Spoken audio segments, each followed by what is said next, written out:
ಮನೆಯ ಮುಂದೆ ಕುಳಿತುಕೊಂಡು ಅತ್ತೆ ಎಲೆಯಡಿಕೆಯನ್ನು ತಿನ್ನುತ್ತಾ ಸೊಸೆಯನ್ನು ಕೂಗಿ ಕರೆಯುತ್ತಾಳೆ.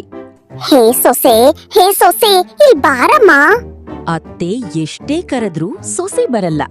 ಅದಕ್ಕೆ ಅತ್ತೆ ಒಂದು ಉಪಾಯ ಮಾಡ್ತಾಳೆ. ಸೊಸೆ, ನಿಮ್ಮಪ್ಪ ಬಂದಿದ್ದಾರೆ ನೋಡಮ್ಮ. ಅಷ್ಟು ಹೇಳಿದ್ದೆ ತಡ ಸೊಸೆ ಹೊರಗೋಡಿ ಬರುತ್ತಾಳೆ. ಎಲ್ಲತ್ತೆ ನಮ್ಮಪ್ಪ?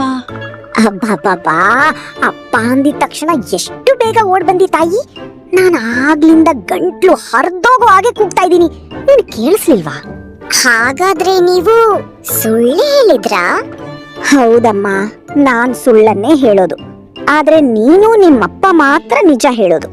ನಿಮ್ಮಪ್ಪ ಸತ್ಯ ಹರಿಶ್ಚಂದ್ರನ ಕೊನೆಯ ತುಂಡು, ನೀನು ಅವರ ಕೊನೆಯ ಕುಡಿ. ಅತ್ತೆ, ನಂದು ನಮ್ಮಪ್ಪದ್ದು ಗುಣಗಾನ ಮಾಡಿದ್ದು ಸಾಕು. ಈಗ ಯಾಕೆ ಕರೆದಿದ್ದು ಅಂತ ಹೇಳಿ. ಅದಲ್ದೆ ನಂಗೆ ಹರಟೆ ಹೊಡಿಯಕ್ ಟೈಮ್ ಇಲ್ಲ. ಬೇಗ ಹೇಳಿ, ಒಳಗೆ ಕೆಲ್ಸ ಇದೆ.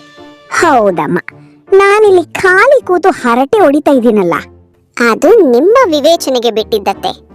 ಸರಿ ಬಿಡು, ನನ್ ಮಗ ಎಲ್ಲೋದ? ಎಲೆ ಅಡಿಕೆ ತರೋಕ್ ಹೇಳಿದ್ದೆ.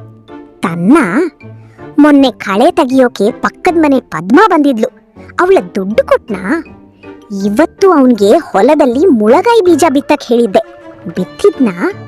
ಅತ್ತೆ, ಎಲೆ ಅಡಿಕೆ ತಂದಿರೋದಂತೂ ಗೊತ್ತಿಲ್ಲ, ಆದ್ರೆ ದುಡ್ಡು ಕೊಟ್ಟಿರಬಹುದು. ಅದೆಲ್ಲ ನೀವು ನನ್ಗ್ಯಾಕೆ ಕೇಳ್ತಾ ಇದ್ದೀರಾ? ಅವ್ರು ಬಂದ್ಮೇಲೆ ಅವ್ರನ್ನೇ ಕೇಳಿ. ನಾನು ಅವನಿಗೆ ಕೇಳ್ತಾ ಇದ್ದೆ, ಆದ್ರೆ ಅವನು ನಿನ್ ಮುಖ ನೋಡಿ, ನೀನು ಅವನಿಗೆ ಸನ್ನೆ ಮಾಡಿ, ಅವನು ಅದನ್ನ ಅರ್ಥ ಮಾಡ್ಕೊಂಡು ನನ್ನ ಹತ್ರ ಹೇಳೋಷ್ಟರಲ್ಲಿ ಒಂದಿನ ಆಗತ್ತೆ. ಅದಕ್ಕೆ ನಾನು ಡೈರೆಕ್ಟ್ ಆಗಿ ನಿಮ್ಗೆ ಕೇಳ್ತಾ ಇದ್ದೀನಿ. ಅತ್ತೆ, ನೀವು CID ನಲ್ಲಿ ಕೆಲಸ ಮಾಡ್ಬೇಕಿತ್ತು. ಅಯ್ಯೋ, ನಿನ್ನಂಥ ಸೊಸೆಯ ಜೊತೆ ಇದ್ರೆ ಸ್ವತಃ ಡಿಟೆಕ್ಟಿವ್ ಆಗ್ಬೇಕಾಗತ್ತೆ ಬಿಡಮ್ಮ.